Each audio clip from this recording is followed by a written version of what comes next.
You know that feeling, right? That moment when you just can't bring yourself to do the thing. We're so quick to call it laziness. But what if it's not a character flaw at all? What if it's actually a sign of something much deeper happening in our minds? So let me ask you this. Have you ever gotten mad at yourself for procrastinating? We all have. But what if that feeling isn't a failure? What if it's a sign that your brain is actually processing information faster and way more efficiently than you think? All right, so first up, let's really dig into this whole laziness problem. It's a super heavy label, and it really shapes how we see ourselves, doesn't it? I mean, you know exactly what I'm talking about. The couch is just calling your name, but the gym's waiting. That big project deadline is breathing down your neck, but you find yourself doing, I don't know, literally anything else. It's a completely universal human experience. And that feeling, it almost always comes with that annoying little voice in your head, right? That frustrating loop of self-criticism asking, ugh, why can't I just be more motivated? What is wrong with me? And what's the usual explanation we get for this? Well, it's almost always framed as some kind of personal failure.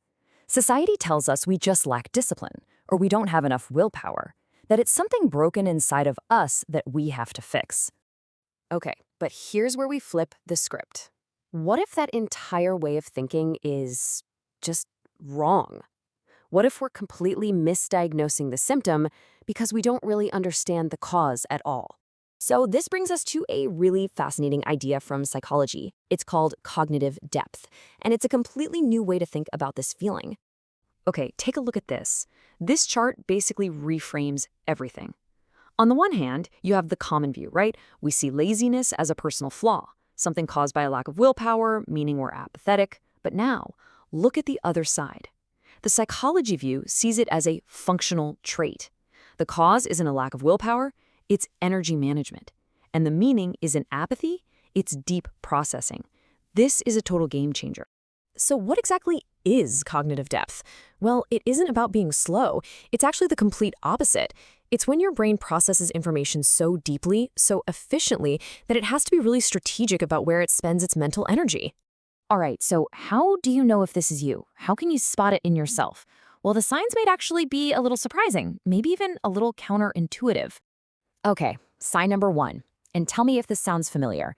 You jump into a new hobby. I mean, you are all in, just incredible passion, only to feel completely and totally bored with it just a short time later.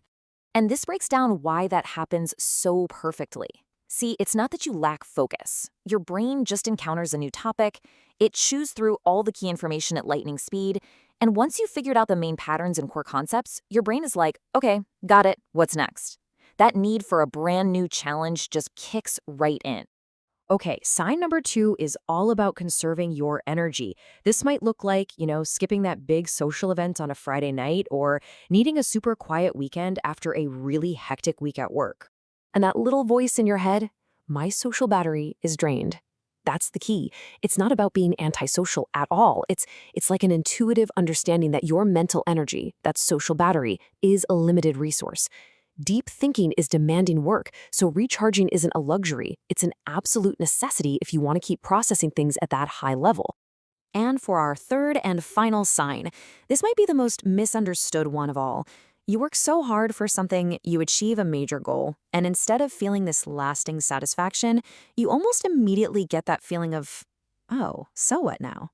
This quote just nails it. It's not about the destination. For a mind that has this cognitive depth, the real joy isn't in finally getting there. It's in the puzzle, the process of figuring it all out. As soon as one problem is solved, that brain is already hungry for the next one. It's just hardwired to keep moving forward. So, where does this leave us? What do we do with all this new info? Well, it points to a really powerful new way to think about our own minds. It's all about making a fundamental reframe. Okay, so let's tie this all together. That feeling of boredom, let's reframe that. It's your mind being incredibly efficient. That need to stay home and cancel plans, think of it as strategic energy conservation. And that weird dissatisfaction you feel after a big win, that's just your brain already geared up and ready for the next big challenge. Now, to be clear, this is not just some excuse to stay on the couch forever, okay? It's about understanding that your brain might just have a different operating system, one that prioritizes depth over constant busy activity and requires you to be really mindful about managing your energy. And that brings us to this final thought.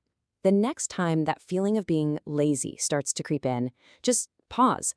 Instead of beating yourself up, try asking a different question. Ask yourself, is my brain just bored? Does it need to recharge? Or is it maybe trying to tell me it's time for a new, more meaningful challenge? Because, really understanding that message, that could change everything.